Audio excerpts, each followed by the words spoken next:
Olá pessoal, tudo bem? Aqui é o professor Rodrigo Alves, de novo na área. Estamos aí para falar mais um pouquinho sobre história do 7º ano. Hoje a nossa aula é sobre os teóricos absolutistas, página 107 até a página 110 do livro de vocês. Beleza? Vamos começar aqui recapitulando algumas coisas importantes. A centralização do poder real, né? Como que acontece essa centralização? Na aula passada a gente viu um pouquinho sobre o Estado absolutista, né, como se formou a nação, né, como se formou esse Estado nacional moderno. Né?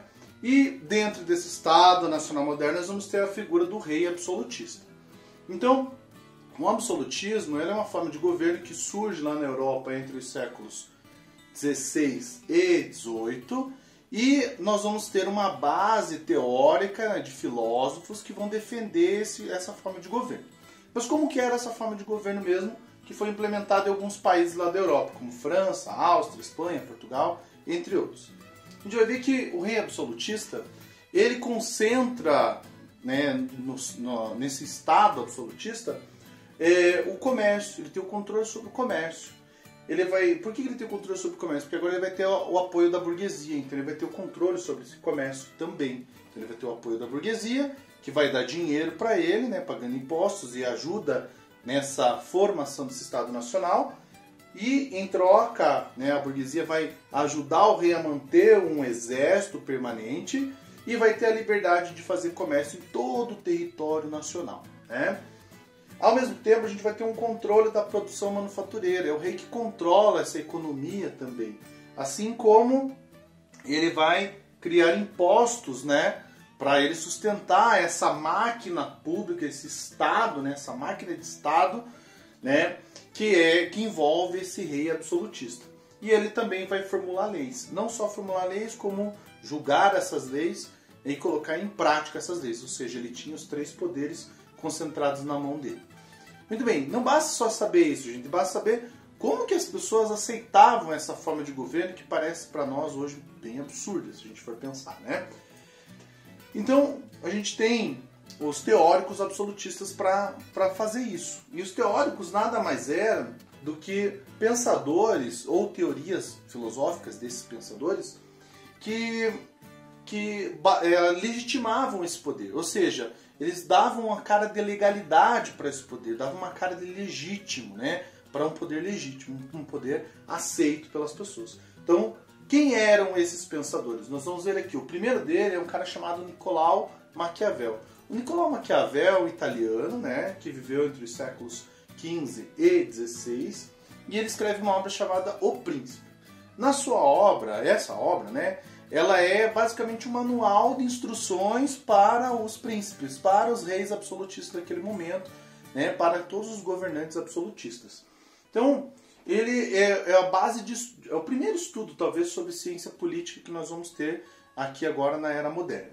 E também, por consequência desse manual prático, né, do Maquiavel, ele ficou meio mal visto, né, pela ideia, até porque a ideia de Maquiavel acabou se tornando uma imagem um pouco negativa, e o termo maquiavélico, por exemplo, quer dizer aquela pessoa que engana, que age de má fé, que não é confiável, que é desleal, que faz de tudo para conseguir o que quer, né? Enfim. Porém, o Maquiavel ele utiliza alguns conceitos e algumas ideias que são importantes para o rei absolutista, como a ideia de virtude, que quer dizer saber o que fazer. Nós temos a ideia de fortuna, que é quando fazer algo, né? E ele também utiliza-se muito das metáforas relacionadas ao leão, que é a força, e da raposa, que significa a astúcia. Então, por que o Maquiavel ficou mal visto? Porque para ele os fins justificam os meios.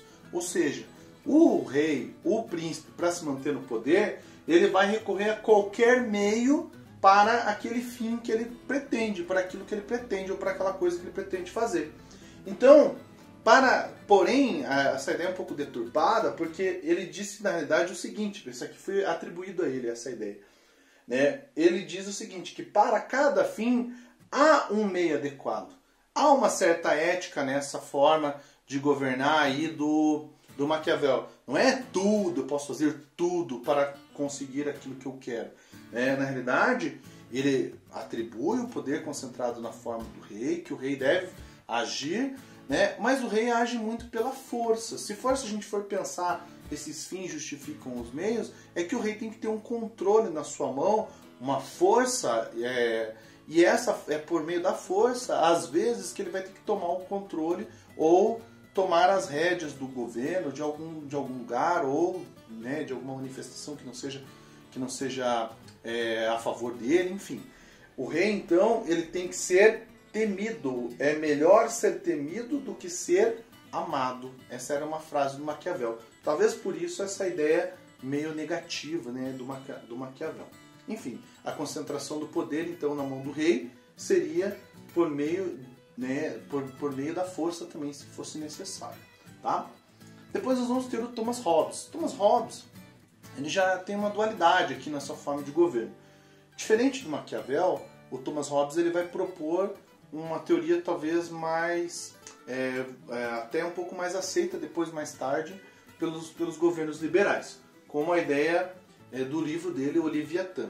Nessa obra, Leviatã, ele atribui esse monstro, o Estado, né, como um monstro. E esse monstro é um monstro mitológico, é um monstro lá da época dos fenícios. Ou melhor, tem umas 3, 4 versões desse monstro. Nós temos um monstro lá dos fenícios, que era um crocodilo gigante.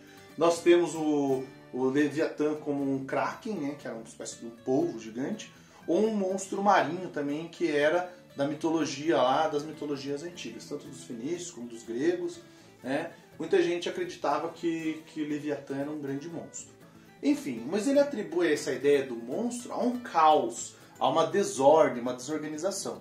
E para essa sociedade, esse estado desorganizado, era necessário uma pessoa com um punho forte, uma pessoa para organizar esse estado. Por quê? Porque naturalmente, segundo esse autor, os homens são desorganizados. Os homens, eles não têm limites, né? Os desejos humanos não têm limites. Então, há uma guerra de todos contra todos. O homem, por natureza, é egoísta, segundo Hobbes. E, né, segundo Hobbes também, tem uma frase atribuída a ele, que o homem é lobo do homem, ou seja, o homem destrói o próprio homem. Então, a ausência do Estado ou de leis gera a violência e a injustiça. Por isso, então, é importante, para organizar esse conflito generalizado entre os homens, esse caos, esse Leviatã, esse grande monstro, né, é preciso dar limite aos homens. E para dar limite, eu preciso de um governo forte. Esse governo forte seria o governo absolutista. Muito bem, continuando. Então, mas ele propõe uma coisa muito interessante aqui, que, como eu falei para vocês, vai ser a base do liberalismo também mais tarde, que é o contrato social. Um acordo entre os homens. Os homens, eles precisam de acordos. E esse acordo vem por meio de um contrato social. Então, os homens deixam de ter a sua liberdade absoluta e entregam para um representante. Entregam essa liberdade para o rei. E eles acabam se tornando súditos do rei. E acabam também, por consequência, aceitando as decisões do rei. Então, é necessário transferir a liberdade para quem está no poder do Estado, para o rei. Tá? Então, o rei é o representante do Estado. Ele tem o poder absoluto. A função do rei é proteger e preservar a sociedade. Porém, dentro dessa mesma teoria do Thomas Hobbes, há a ideia do direito de revolta. Caso, né, o rei deixe de cumprir a sua função, as pessoas podem se revoltar contra o rei. Então é muito interessante que nesse caso, que há uma preocupação com o indivíduo aqui. Que não há uma preocupação lá com Maquiavel, por exemplo. Maquiavel fala, ó, tem que estar na força, se for preciso usar qualquer meio, eu uso qualquer meio. Aqui já não, aqui já está na figura também do povo. O povo também é representado nessa estrutura. Nós temos aqui a figurinha do Calvin e do Haroldo, que é a tradução de Calvin and Hobbes, né, que em inglês é uma homenagem, né, do Bill Watterson, né, que desenhou essa tirinha entre os anos de 85 até o ano de 1995. E ele criou essa tirinha aí. O Calvin vem do Calvino, né, da ideia do Calvino. E o Hobbes vem da ideia do Thomas Hobbes. Ele fez homenagem ao Thomas Hobbes. Então, cai muito Enem aí, muitas provas. Quem quiser dar uma lida lá no Calvin e no Haroldo, é uma dica para vocês aí dessa aula de hoje. Tá? O Calvin é um menininho de 6 anos que tem uma mentalidade muito à frente do seu tempo. É bem divertida. Algumas, confesso que até eu mesmo não entendo, porque elas são uma teoria São teorias políticas e algumas discussões até bem avançadas, inclusive. Tá? Tem um certo humor, um certo sarcasmo, mas é bem interessante essas tirinhas do Calvin e do Haroldo. Muito bem. A alegoria, que é essa imagem que representa lá o Estado, segundo Thomas Hobbes, na obra do Leviatã, ela é marcada por essa alegoria. O que é alegoria? É um desenho ou uma representação de algo. Essa é a representação do Estado segundo o ideal, né, para o Thomas Hobbes. O que seria então, cada símbolo aqui teria um porquê, tá? Então a coroa seria o símbolo da monarquia. Para o Thomas Hobbes, o ideal seria um governo monárquico, né? Uma monarquia absolutista, é claro. Na mão esquerda dele há um cetro. Esse cetro representa a concentração dos poderes, né? Na mão do rei, que o rei tinha que ter poderes concentrados ou ilimitados na sua mão. Na mão direita nós temos a espada, que simboliza segurança, justiça, o exército, né? Para controlar essa sociedade que é o caos, que é o Leviatã. O corpo, olha que interessante, o corpo é formado por várias pessoinhas aqui, que é a nação, né, desse estado, que então é o povo que também ajuda a formar esse governo. Então esse governo não é formado sozinho, ele é formado pelo povo. E aí é muito interessante que o Estado, as suas leis, a sua organização, ele é maior, né, do que o território, ele tem um controle sobre esse território. Aí vem a ideia de soberania, né, de controle das leis sobre o Estado, né, ou melhor, sobre o território, né, como um todo, o Estado e o território. Muito bem. Jacques Bossuet, os nossos dois últimos pensadores, Jacques Bossuet e Jean Bodin, eles já vão pensar dentro de uma teoria mais voltada para as escrituras sagradas. Então nós vamos ter lá o Jacques Bossuet falando sobre a política segundo as Sagradas Escrituras, que é o seu livro, né? E ele, junto com o Jean Bodin, vão desenvolver a teoria do direito divino dos reis. Para o Jacques Bossuet e para o Jean Bodin, o rei é um ministro de Deus na Terra, né? Todo o poder emana de Deus, ou seja, o rei é um representante de Deus aqui na Terra. Então, ele vai influenciar o absolutismo francês. Nós vamos ter um rei lá bem famoso na França, chamado Rei Luís XIV, que também vai se auto-intitular o Rei Sol. Ele vai dizer assim, o Estado sou eu sou o Rei Sol, né? Que tudo gira ao meu redor. Então, mostrando justamente a imponência desse poder absoluto lá dentro da França, mas baseados na teoria desse cara aqui, a teoria do direito divino do Jacques Bossuet, é que vai dar a resposta que a sociedade queria, por que esse governo era importante. Então, baseava-se na teoria de alguém para defender essa forma de governo. Então, ele dizia assim, um rei, uma lei, uma fé. Tá? Por fim, o Jean Bodin. O Jean Bodin, ele escreve uma obra chamada República. Ele fala sobre o princípio da soberania não partilhada, ou seja, o poder sobre um território que não é partilhado, que é concentrado, pelo contrário, é concentrado na mão do rei. O rei tem os 3 poderes concentrados na mão dele. Por quê?